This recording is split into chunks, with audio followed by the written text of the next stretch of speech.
stage 3 throat cancer, and now it's starting to breathe. Well, when they have the benefit, would you let me know? I'd like to go. That's it. So, good morning, everyone.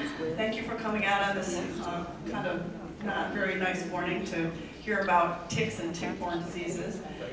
I just wanted to tell you where I come. I come to this space. I wear a couple hats in this space.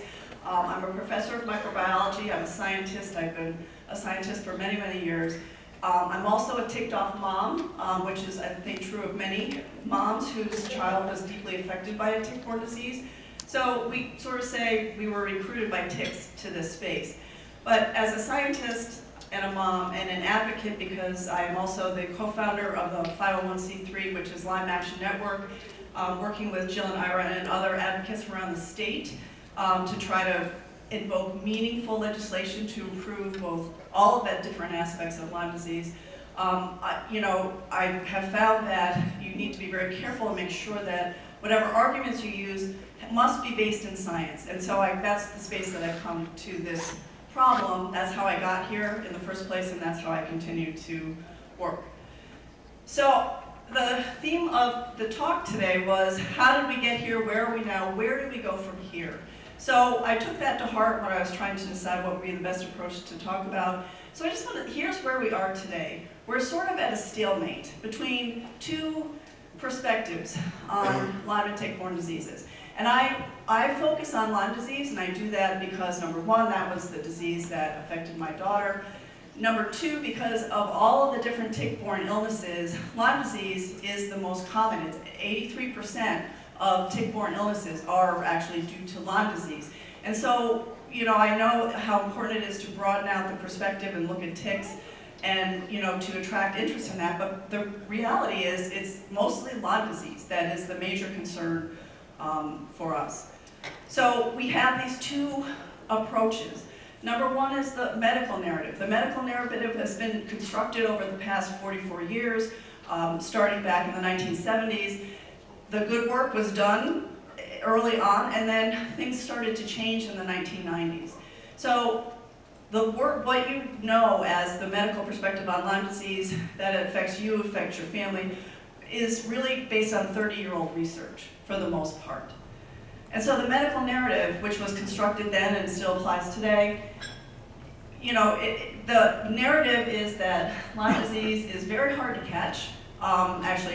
Because those ticks have to be attached for 36 to 48 hours before you are at any risk of catching a tick-borne illness.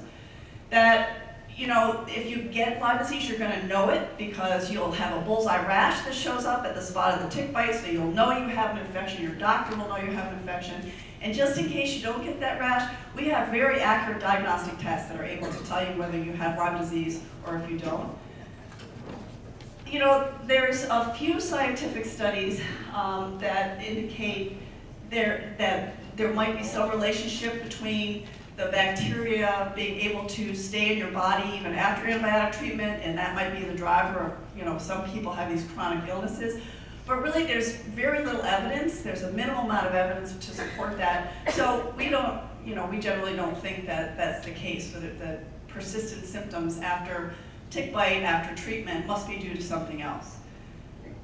And then there's, a couple of weeks of oral antibiotics should fix you up. Clinical trials of long-term antibiotics have been done. There's been 4 of them, and those 4 studies show that there's no continued benefit to patients by continuous retreatment with antibiotics. So I think that sums up what the medical perspective on this disease is. And I just want to point out that the other perspective, which is the reality of what this disease is, which I'm just going to call the patient narrative, Lyme disease is the 3rd most common infectious disease in this country right now, overall. So how does that make it hard to catch, right? Lyme disease is not hard to catch. The bullseye rash does not happen in the majority of patients. A rash may occur, but it is not necessarily in the form of a bullseye, and it also doesn't necessarily show up at all. So there are a large number of patients who do not have rashes as a diagnostic feature. And secondly, the serological tests are known to be very inaccurate, and they have been known to be very inaccurate for a very long time. They're highly subjective, interpretive, and are not good indicators of who has disease and who doesn't, particularly who has long-term diseases and was treatment effective or not. There are hundreds of peer-reviewed studies published that show the relationship between the bacteria that cause Lyme disease and their ability to form permanent, persisting infections in their hosts. We are one of those hosts. That happens in us too. We're not like the animals that are able to clear the infection or just modulate the infection. There are numerous studies that actually show this to be the case, and then other studies will show you that because they're there, they are able to drive chronic and persistent inflammation. I'm going to show you that evidence today. And there have been 5 clinical studies done to determine whether essentially the same set of antibiotics, the same ones are used in all of these studies. Not one of them, and I'm going to show you this data too, not one of them conclusively shows that there is no benefit to patients to go along with the use of, retreatment, if you will, of an already treated infection or long-term treatment for antibiotics. Not one of them shows that. Yet that is the narrative that we hear from the medical side. So it's like a stalemate.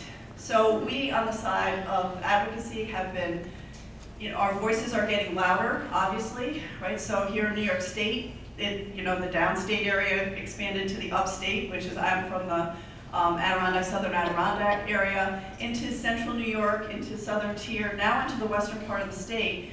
It's clear that Lyme disease is a situation that affects all of this state, and in fact, it affects all of this country. And that's evidenced just by the numbers of cases of this disease. So this is where we are, at this stalemate situation. And our voices are getting louder because we have good science to back us up. The science is advancing at a very rapid rate. But to understand how we got here, what I did in the beginning was I went back to look at how we got here. The history isn't that long. And so I'm going to take you through that perspective. It starts in the 1970s when a mom who's herself was sick, her children were sick, her family was sick, and most of her neighbors were sick with a very mysterious disease that involved neurological symptoms, arthritis-like symptoms, and she was trying to get help from anybody in medicine.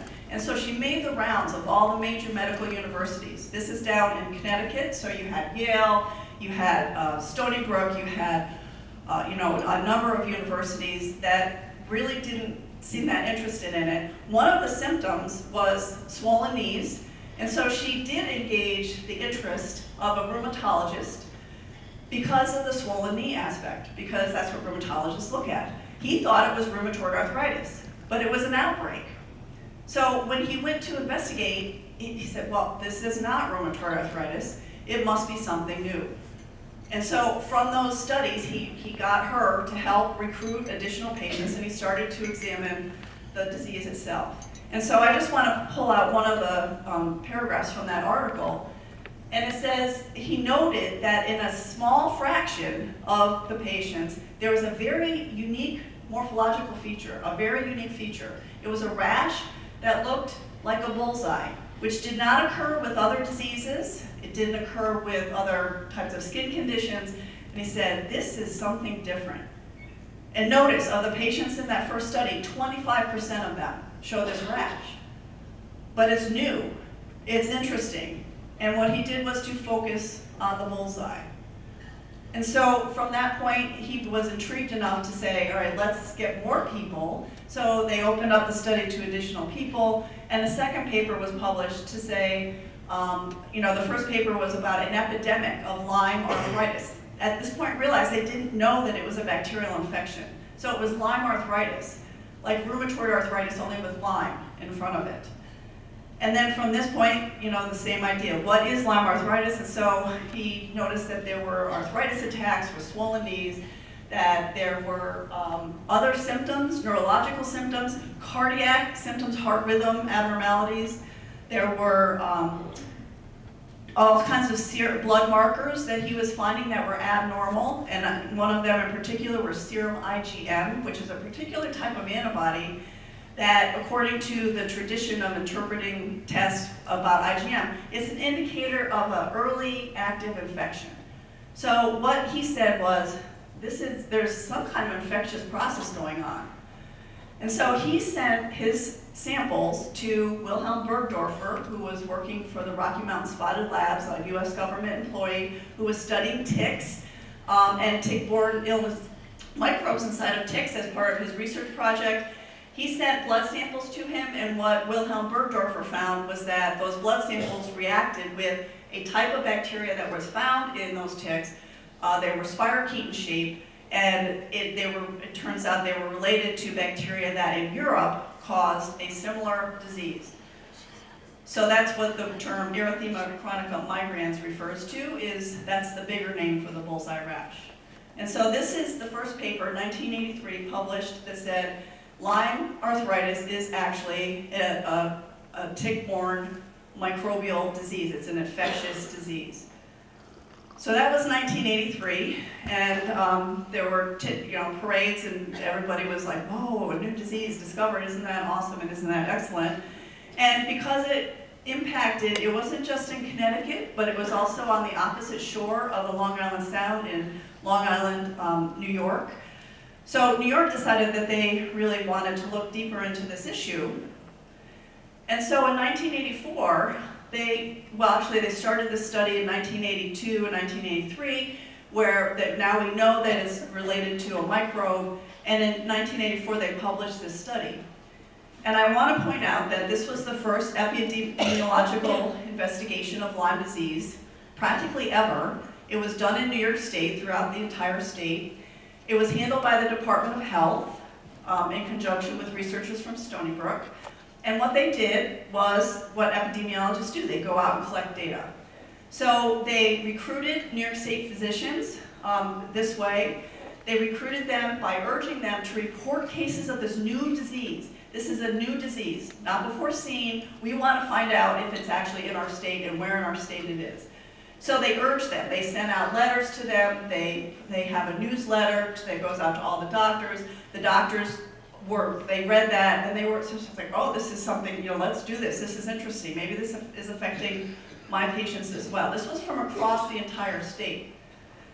So how did they describe this new disease to the doctors, who many did not know this was a disease? They said, "Here's what you need to be on the lookout for with this new disease.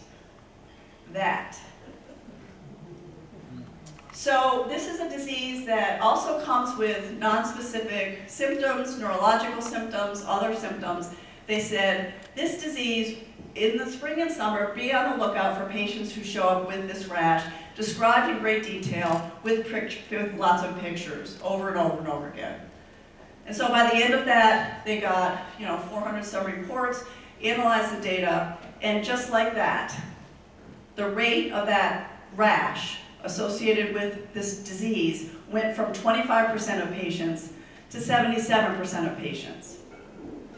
Now, when I tell this to my students, they say, "Well, yeah, because they told them to look for that rash, so they went looking for the rash. What about everybody else? What about everybody else?"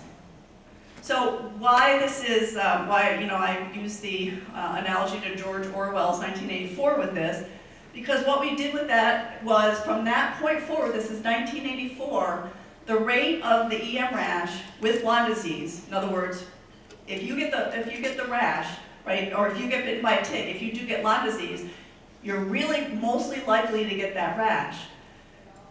That's what the CDC is still saying today, that 70 to 80% of infected persons infected with Lyme disease will have the bullseye rash.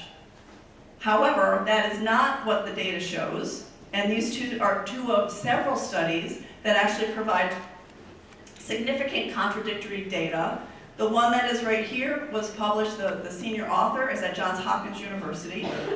So what he said was, for community physicians, the frontline people who are the ones looking to diagnose cases of Lyme disease, it's very difficult to make that diagnosis. because the rash doesn't appear, or it appears in an irregular fashion. It's not a bullseye. It's just a solid red raised rash. That's actually the most common morphological feature associated with Lyme. And study after study after study have shown that. And so the point that he was trying to make is simply that diagnosis is a challenge because that rash doesn't occur, number one. And number two, it's actually very hard for physicians to recognize it because think about how many rashes you get in the spring and summer. Mosquito bites you, you get a rash. A spider bites you, you get a rash. Sometimes you just get a rash. So it's very hard for physicians to distinguish between this morphological feature that is associated with Lyme and other types of rashes, missing diagnosis. And then I wanted to evaluate how, this study was done at Johns Hopkins University. This study was done at SUNY Adirondack, upstate New York. But I have a very active group of people, and this, by the way, is something that if you could get somebody to do also, which was simply a survey of people in our community. And by community, I work at a college where I have lots of people, so I recruited other faculty members to put out a survey. We sent out 1,000 surveys, 600 returns to this survey. That's how great the interest was. And from that data, I said, how many of you have been diagnosed by a physician with Lyme disease? So one of the things that came from the study was the prevalence is actually much higher than disease reporting indicates. But the other part of it was, I asked other questions and I said, you who were diagnosed with Lyme disease, was there a rash? 33% said yes, meaning that 77 said no. There was no rash. This is the patient narrative. This is the reality of what is seen in people who have the disease. Either they don't see the rash, which could be at some place on their body that they just didn't happen to notice, or the rash doesn't occur. And that is what happened with my daughter. Because of the tick was very obvious, but there was no rash. And yet we were told, just wait and watch. If there's a rash or she develops flu-like symptoms, then you need to worry about it. So that never happened. And 4 months later, she was sick. But nobody associated the sickness in November with the tick bite in May at that stage of the game. And now what I can tell you from the research perspective, which I was going to add to this but I can't, we know that adult ticks, the tick that bit her was an adult. There is different kinetics in terms of how adult ticks transmit microbes and how nymph ticks transmit microbes. So all of those previous assumptions about the EM rash, the only association that can be made from the data that's available is that there is a higher rate of EM rash if you are bitten by a nymph stage tick, the youngsters. Adult stage ticks, what the data says, people don't get rashes if your tick bite was, even if you got Lyme from it, you don't get a rash. Gosh knows why, but it could possibly be that maybe those larger ticks are injecting the bacteria directly into the bloodstream, not into the skin. And there's also different strains and types of this bacteria, Borrelia, which go to different places. So the skin rash is associated with nymph ticks and specific strains or species of the Borrelia bacteria. That's what the science says. And by says, I'm talking about within the past year. This study was finally done. It was never done in the 1980s, 90s, 2000s, 2010s. It was finally done last year. By the way, that research I just cited was done by the Pasteur Institute in France. Again, another highly reputable research institution. So going back to the past, that same article, 1984, I think you'll see why, well actually this wasn't bad news, it was just ignored news. So in this paper, in addition to getting doctors to report back the rash, they said if you draw blood and send it to us, we won't charge you for that. That's what the Department of Health, that was the ticket that they gave to the doctors to try to entice them to send back blood samples. So lots of doctors did. And when they tried to do serology, they said, well, there's a lack of association between antibodies and signs or symptoms of LD, Lyme disease. So guess what? Each is probably an unreliable predictor of infection. And as you read down further, it suggests serological assays may not be adequately sensitive to detect a high proportion of cases. This possibility was first noted by Steer back in the 1970s, who found only 22% of his first study group had, with the rash, actually had antibodies. So in the beginning, they knew serology was not sensitive enough as a diagnostic test to to detect every single case of it. And they knew that then, and they know it now. So in 2005, this article was published. The simple application of acute phase serology test, what that means is the first tier test of the two-tier testing system was very insensitive, 45%. So why is that? The simple answer is because you, the host, do not produce antibodies against this bacteria for the first 4 to 6 weeks. 4 to 6 weeks. So if you go, you have a tick bite, you have this blood test done, even if you got infected, this test will not tell you whether you were infected or not. It is also the first tier of the two-tier testing system. You fail the first tier, that's it. You don't get the second, the more sensitive of the two tests. So they knew it then. In 2011, they knew it then too. This is from New England Journal Medicine Journal Watch, where basically the comment was, yeah, the results indicate that the serology does not facilitate diagnosis of Lyme disease. And since then, there's been more and more and more papers published that show this type of testing to be what the work we used in the tick-borne disease working group, the testing and diagnostic subcommittee, was clinically accurate.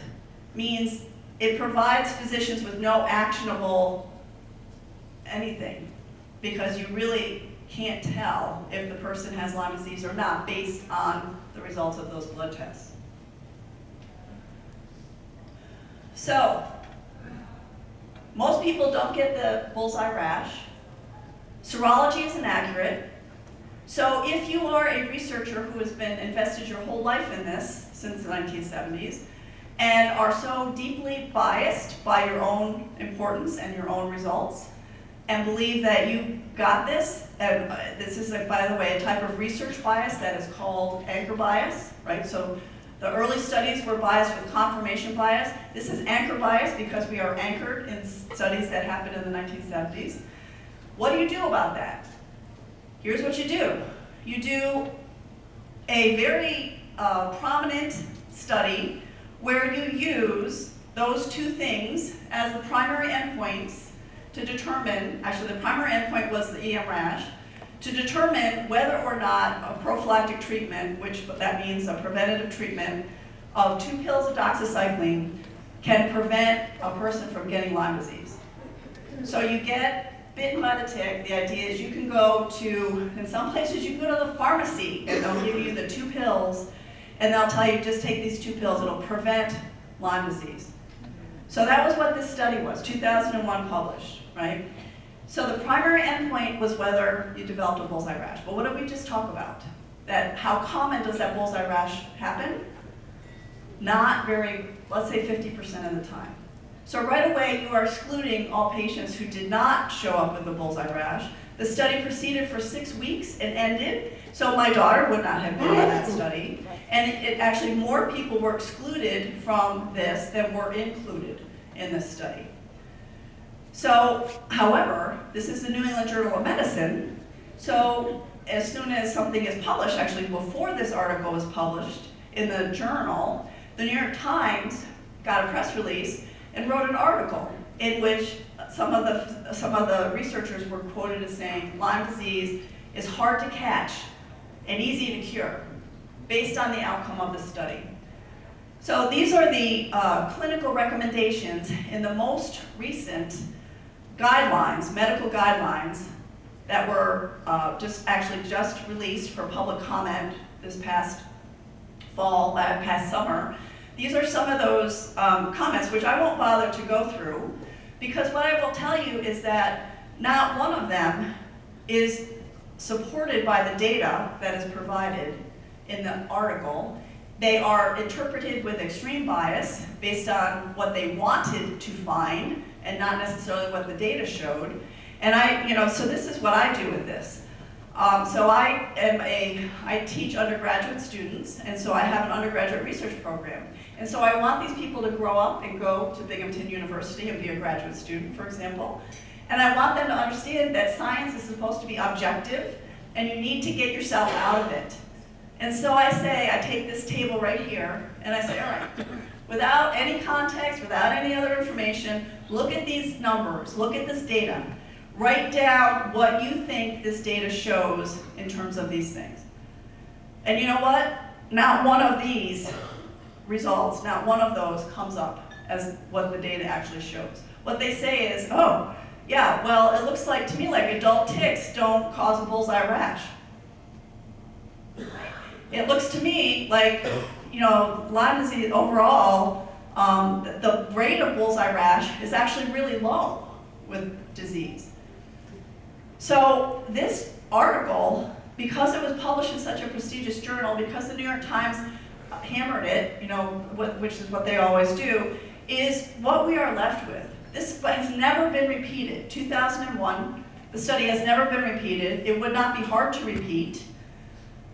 The data does not support that 2 pills of doxycycline prevents Lyme disease. What the data does, actually this data doesn't, but what we know is that antibiotic treatment further suppresses your ability to produce antibodies against these bacteria. So any hope you had of getting a positive test is now done, even if you got infected with the bacteria. So bad science makes for bad medicine. So I just want to look at that quote. Lyme disease is hard to catch and easy to cure. As recently as 2014, there was an article in which this quote was used. So is it that hard to catch? And once again, Lyme disease, by the numbers, where am I getting those numbers? I know where the data is. I know where the CDC stores the data. It's public data. If you want to know, call me. I'll tell you how to access that information.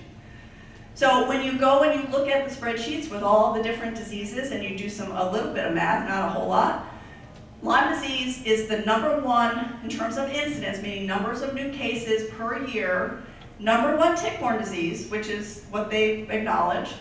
It is the #1 vector-borne disease. That includes mosquito-borne diseases like Zika, like West Nile virus, like all the others that as soon as something shows up, we have to have a panic attack over. And it is the #3 infectious disease in this country. They track 80 infectious diseases. It is #3. So do you want to know what #1 and 2 are? #1, by far, the winner, is chlamydia. #2, which is almost tied for #3 with Lyme disease, is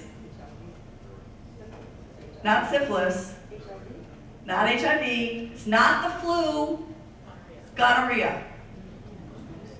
Lyme disease is #3. Guess what #4 is? Nope, not even close. Syphilis.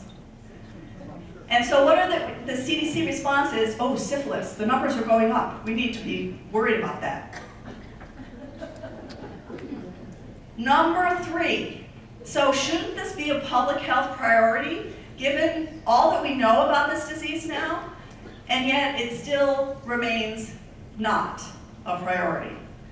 So if it is the #3 most common infectious disease, is it hard to catch? And my take would be no. And it also raises questions about transmission, and I'm waiting for the epidemiologists at the CDC or any place else to say, gosh, that's strange that this tick-borne illness, which is only transmitted in a few places in the country, the ticks have to be attached for 48 hours before you even get this disease, but it's the #3 most common infectious disease. Maybe we should start thinking about different ways of transmission.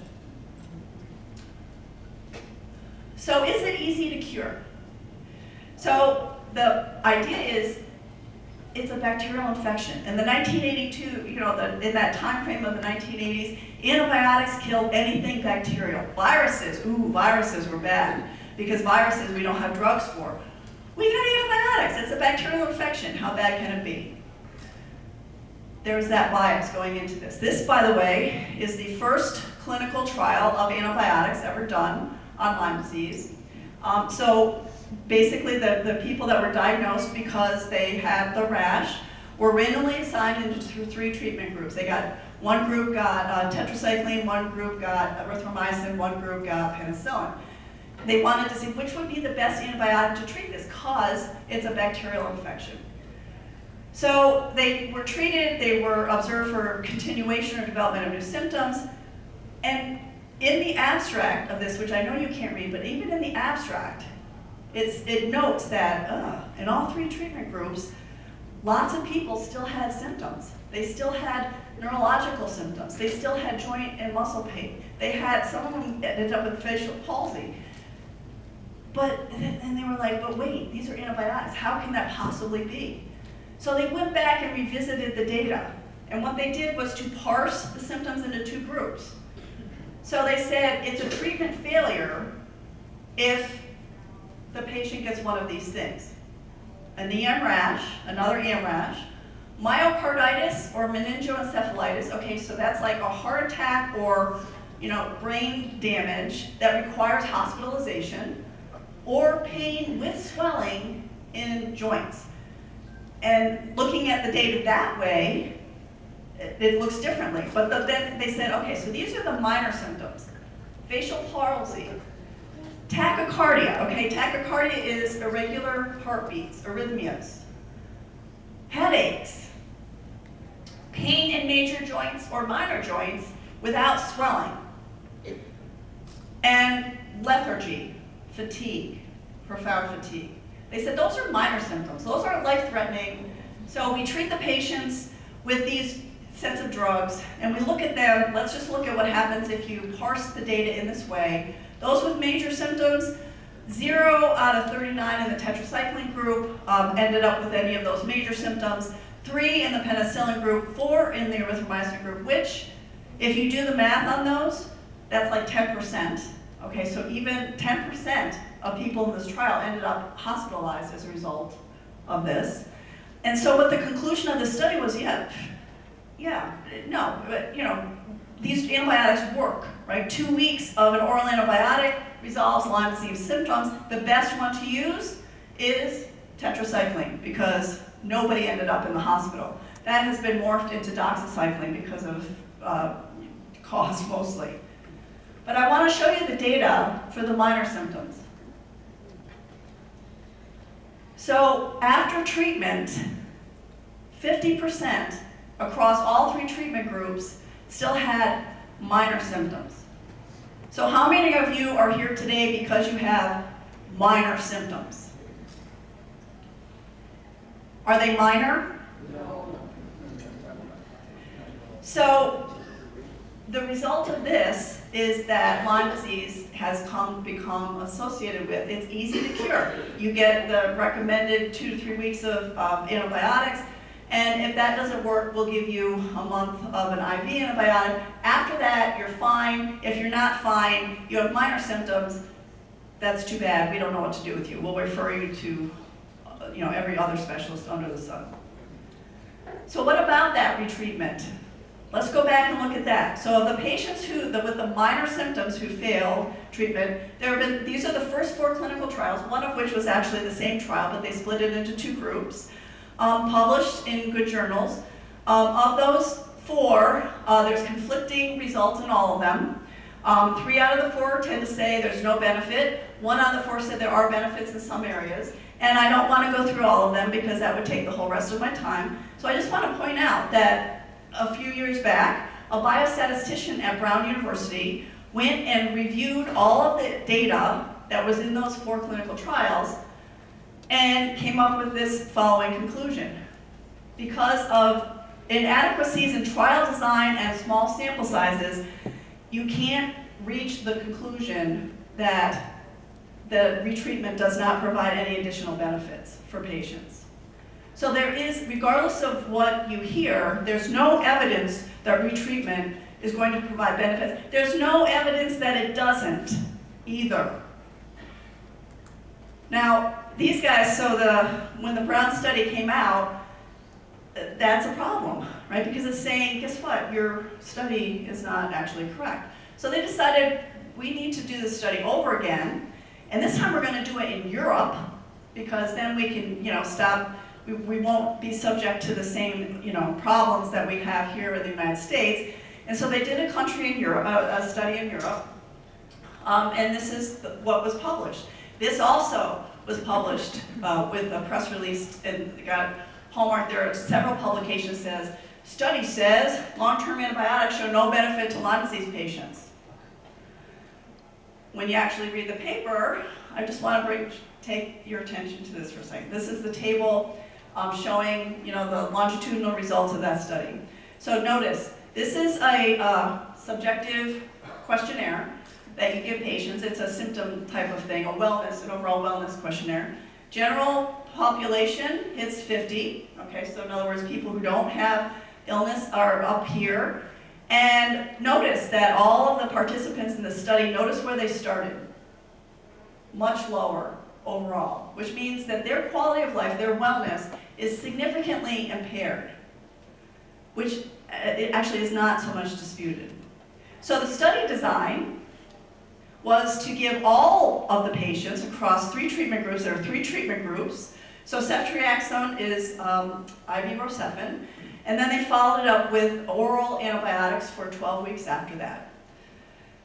But it would be unethical to not offer, besides, for various reasons, they offered all 3 groups, or treated all 3 groups, for the first 2 weeks with ibuprofen. And if you look at that first 2-week period, what do you notice? What trend are we looking at there? The trend is going up, meaning the scores are going up. They're feeling better. They all got ibuprofen. And notice that is continued up to that point. And then we break up into the treatment groups. This was clarithromycin and hydrochloroquine. This was the placebo, right here, the red was the placebo. So they got fake pills. And these were doxycycline. And so the conclusion from that was, all right, let's say patients with persistent symptoms, longer-term antibiotic treatment did not have any additional beneficial effects beyond the shorter-term treatment. All right, but what about the shorter-term treatment, for which there was no placebo? Everybody enrolled in that trial improved significantly. And then once we got past that point and they started with the oral antibiotics, the improvement leveled off. But notice where they started versus where they finished. What they said was the placebo group was the same as the treatment groups, so therefore this study doesn't show that there's benefit to retreatment. It shows there's benefit to ibuprofen. So why don't we do a study with ibuprofen or other antibiotics? Why are we continuing to do 5 clinical trials? By the way, these were funded publicly, trials, with the same design. After being told your design is not adequate, we do the same thing again. And that is part of the history of the research on Lyme disease as well. So they did note in the conclusion, this one little sentence in the conclusion, so whether the improvements in the score were a beneficial effect of the IV treatment or some placebo, right, non-specific effect caused by the low level of baseline functioning, everybody thought they were getting better. It remains unclear because all patients received the open label, meaning there was no placebo. They all received that first 2 weeks of antibiotic treatment. So the point is, can you conclude anything from that other than 2 weeks of ibuprofen seems to show significant improvement in patients that have very low baseline functioning because of Lyme disease. And yet, still, the medical model that we're working with still sticks with the old, not considers that they perhaps ought to revisit this program. So, this is us, right? So there's patients and advocates, many of whom are not low information, radical, what else are we called? What are we called? Loonies? Yeah. Many of us are scientists or medical professionals or all of us got recruited because it happened to us. And so we're over there, this is, me saying, look at all this science, it doesn't add up. I read the science, I don't read, I don't know, Facebook. All right, I do read Facebook, but I read the scientific literature. That's my hobby, unfortunately. All right, now you know what kind of a geek I am. So we're over here saying the science doesn't add up, whoops. But what we are getting back is not a reflection on, you're right, gosh, you make some valid points here. What we get back is defamation. So this sentence came directly from an article. Okay, so not entirely, because I put the word cult in there, all right? But the rest of it is a quote from this article. And if you go down and look at the authors of this, there's Dr. Alan Steer, who was, of course, the person from the 1970s who brought us all of this loveliness. This gentleman right here is with the NIH. And a few others that were in there at the very beginning. This person right here is currently serving on the tick-borne disease working group as we speak. So what they are saying is, you are an anti-science activist creating a pseudo-scientific cult, meaning how dare you try to pretend you know anything at all about science. You are a threat to public health because you are creating this aura of pseudoscience.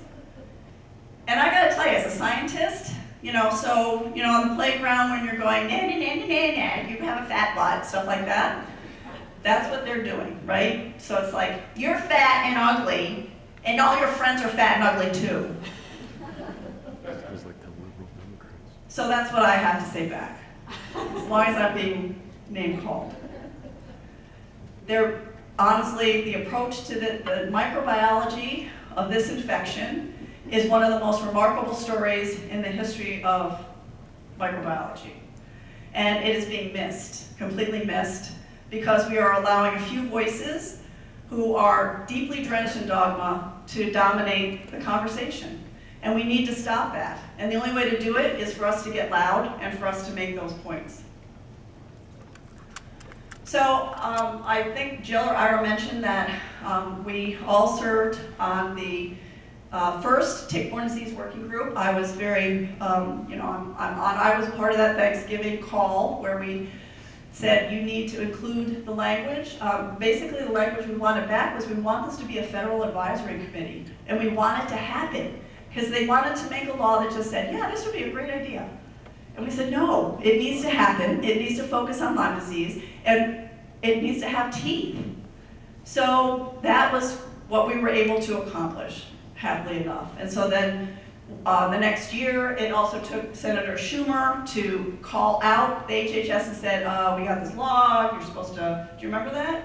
So he said, we got this law, you're supposed to convene this group, what are you doing? And so the next thing you know, the group was convened.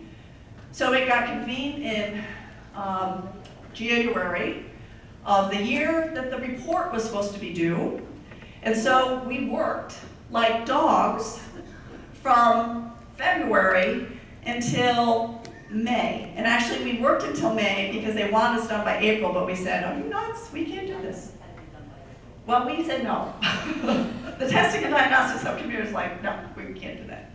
So in the report, which you can go read, it is a public report. Please download it, please read it, because it is a deep dive by several groups of scientists and for the first time ever, why this is remarkable is because patients and advocates had a voice in this process. So, and they listened. And the report had to be approved by not just the bodies, but also by HHS, because they weren't going to publish this if it did not meet their standards, and that did. So they published this report. I urge everybody to read it. It explains where we know from the science. It also explains what some directions that we think we should be going in, where we should go from here. There were significant gaps, that's the exact language used, in these three areas: the area of prevention, the area of diagnostics, and the area of treatments. So because I was on the testing and diagnostics subcommittee, and this is something that's near and dear to my heart, because when my daughter was bitten, if there was a diagnostic test that would have said she was infected, take the antibiotics now, she would have had an 80 to 90% likelihood that she would have been perfectly fine. And I wouldn't be here talking to you today. But there isn't. There wasn't then, and there isn't now. So diagnostics is where my focus lies. So I want to point out that testing is still extremely inaccurate. This is the two-tier algorithm for how to diagnose somebody using the types of diagnostic tests that are available. It is a two-tier system because one tier, the more accurate test, they didn't like because it gave too many false positives. Well, let me tell you, this algorithm gives too many false negatives, but they don't care about the false negatives. And what I mean by that is they are more concerned about the 1 out of 100 patients who might be falsely treated with antibiotics, right? Fake, so you don't have Lyme disease, you got a false positive, you get antibiotics, oh my God, antibiotic resistance and all the rest of that, killing your microbiome, that they throw under the rug 50% of people. That's the rate of false negatives, right? So, and I also want to point out, maybe you heard that the FDA has approved new tests. They're not new tests, it's still serology. What they're saying is that we can, we're going to do 2 sets of first-tier tests. So first you do the first tier, then you do the second tier, which is really another version of the first tier, and then in the end, that will make the testing more accurate. Here's the exact quote, it is as accurate as current methods. And what I'm going to tell you is that means it's less than 50% accurate, which means this. Flip a coin. You are equally likely to have Lyme disease. Think about this, right? An accuracy rate of 50% means for every 50 out of 100 people who do have Lyme disease, 50 of them will be told that they don't. So you are equally likely to have Lyme disease whether your test result comes back positive or negative. That's wrong. That test shouldn't even be available. We need better diagnostic methods because what happens when you get a false negative test result is you are denied treatment. And what all the science says, I think perhaps the only thing that everybody can agree on is that early antibiotic treatment, and this is research from Stanford University, by the way, saying that after 50 days, the bacteria are out of there, they're in your joints, they're in your heart, they're in your brain, they're in your bladder, they're in other places, and they form antibiotic-tolerant colonies, microcolonies and persisters. So you have 50 days where the treatment is 80 to 90% effective. By treatment, I mean antibiotics, right? The full course of antibiotics. That's it.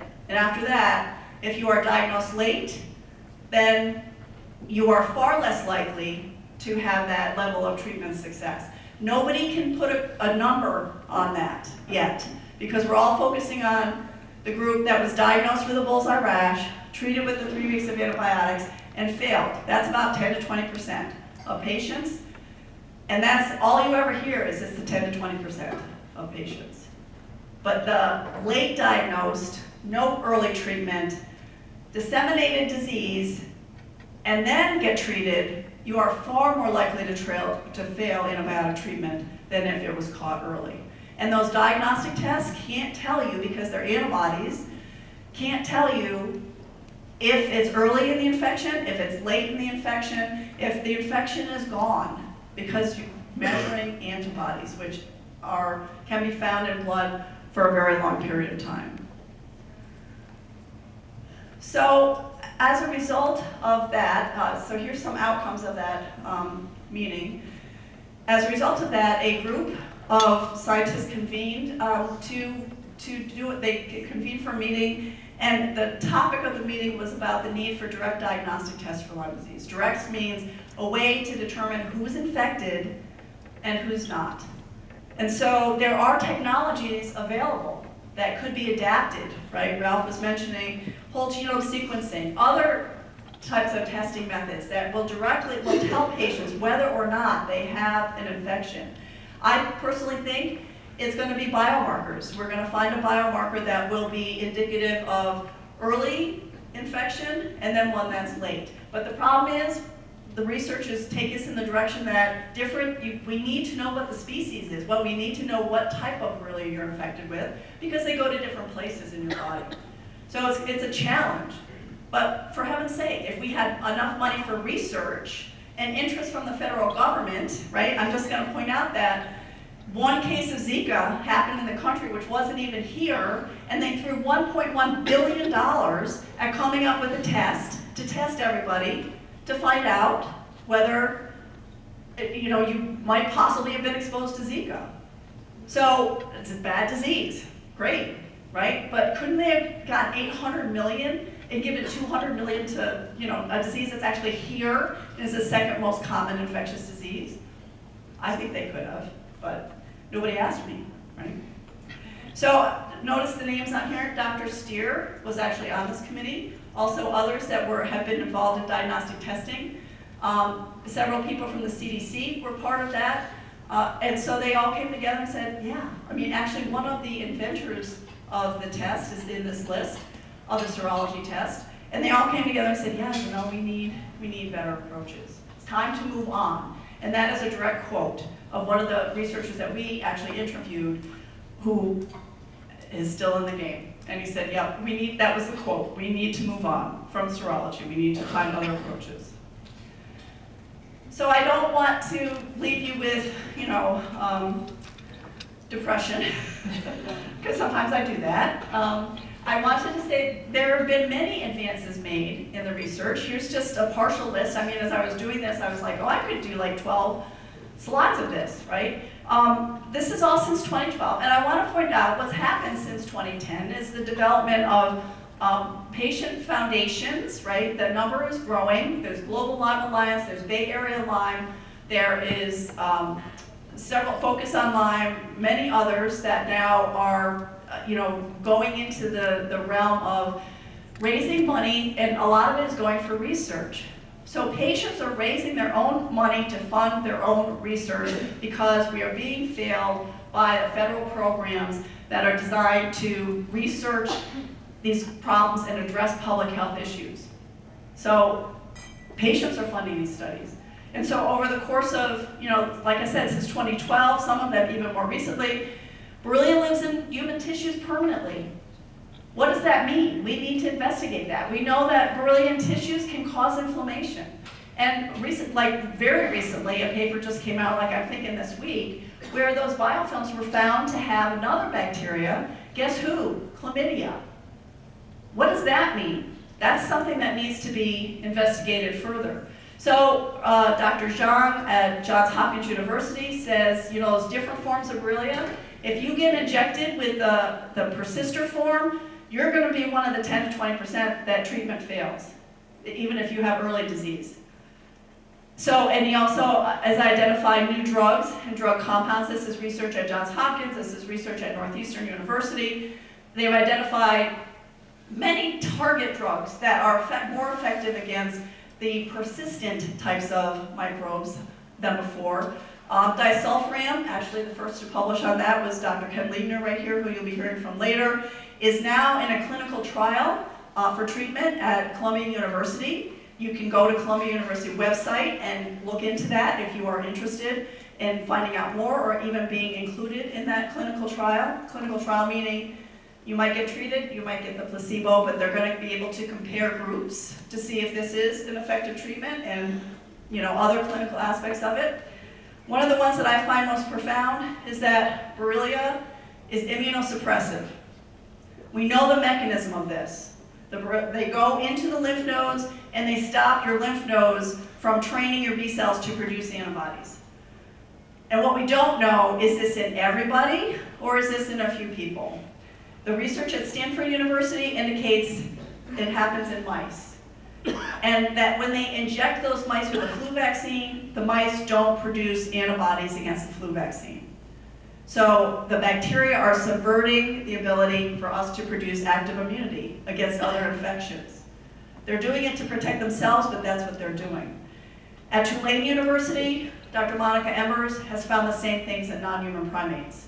And if you look at the human clinical studies over time, what you see is the evidence is there to show that that happens in humans as well. For example, the first clinical trial of Lymex, which was the vaccine that what happened in the 1990s, late 1990s, it was removed in 2001. When you go back and you look at that data, 70% did not respond, or excuse me, did respond with antibodies, 30% did not. That's exactly the data that Monica Embers is finding in those non-human primates, exactly. So mice, non-human primates, human. So this is another actual effect. And the thing is, if Borrelia is immunosuppressive, then that opens the door for other tick-borne illnesses, like Babesia, like Bartonella, to step up and become chronic, difficult to treat infections. And that model is also being advanced. And then that's what the co-infections, our own data, because what we did, I'm also scientific advisor of an organization focused on Lyme, and what we are doing is focusing on a diagnostic. So the first step in that was to collect samples from patients, because one of the things noted in the report, the tick-borne disease working group report, is there are no biorepositories of samples from Lyme disease patients that are accessible for research. So we said, we're going to do our own. And all we did was ask people to come and donate blood for that research.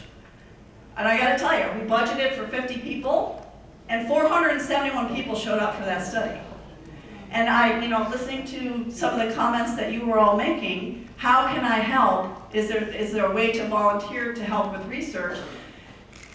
The NIH and actually the tick-borne disease working group said we need biorepositories. So there may be, if you would be willing to donate samples of your body, right? Blood, mostly.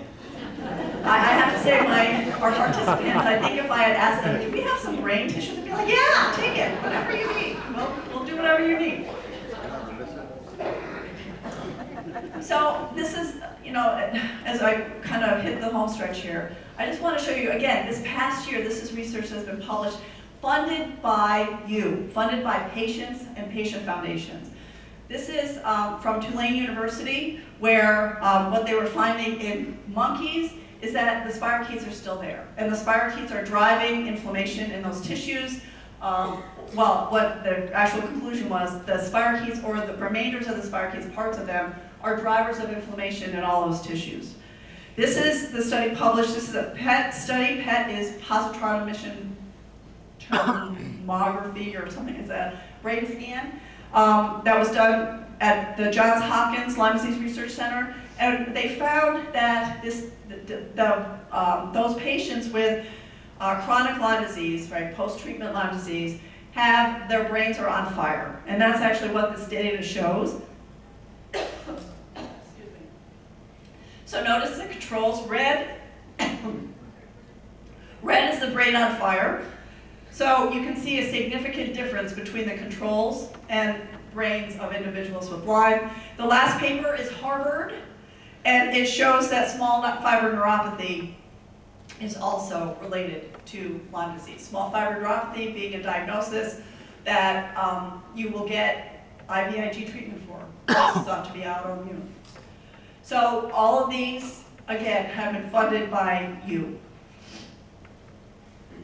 And then looking at where to go from here, all right, I'm a microbiologist, so this one got me right away. This is again by Dr. Zhang at Johns Hopkins, again, the microbiology area. And what he says is that we now have a scientific basis for the different forms of Lyme. So the kind that starts with diagnosed symptoms, you get treated for, if you are injected by the tick with either one of the alternative persistent forms of Lyme, then what you may end up with is treatment resistance, right? So if you are injected by the tick with the persisters, which is what he found evidence of, then you will end up with treatment-resistant disease. And then he also noted that for those who were not diagnosed, not treated, the disease has spread, that he called persistent Lyme disease type 2, or type 2 persistent Lyme disease. So this is post-treatment Lyme disease syndrome, late development of persistence due to initial infection not being diagnosed or treated, and he's parsing those two forms into two groups. That's what we need. Most people are not diagnosed early. They are not diagnosed early. They are diagnosed later when the tests are more unreliable, when the treatments fail very often, the standard treatments. So I support this language, and I think as a community, we all ought to start using it, and hopefully we can change the narrative, right? If we start using that language, then perhaps we can change the narrative. This just happened, literally, as I was putting finishing touches on this. NIH put out what they're calling the Strategic Plan for Tick-Borne Disease Research. So I didn't even read it. I just took the cover and put it on a slide, okay? I didn't have time to read it. The press release that came out with it showed 5 priority areas. They say our priorities are we need to look at ticks and prevention, although not as much as Jill would have liked. And for me, what they're saying is, yeah, we need to spend more time looking for diagnostics, we need biorepositories, we need better treatment approaches, we need to study persistence. And that is huge, because up until now, they've been saying there is no such thing as persistence. So this is public, right? So if you can actually go find this, if you haven't already done that, download it, read it, because that's what I'm going to do when I get home, is actually find out what the real words say, not just what the press release says. So many of us, I mean, as an advocate, this is saying the our government says this should be elevated to a higher degree of interest. However, you know, my comment is show me the money. There's no money, but there's prioritizing. So they're saying there should be money. And now what we need is the CDC to go and say,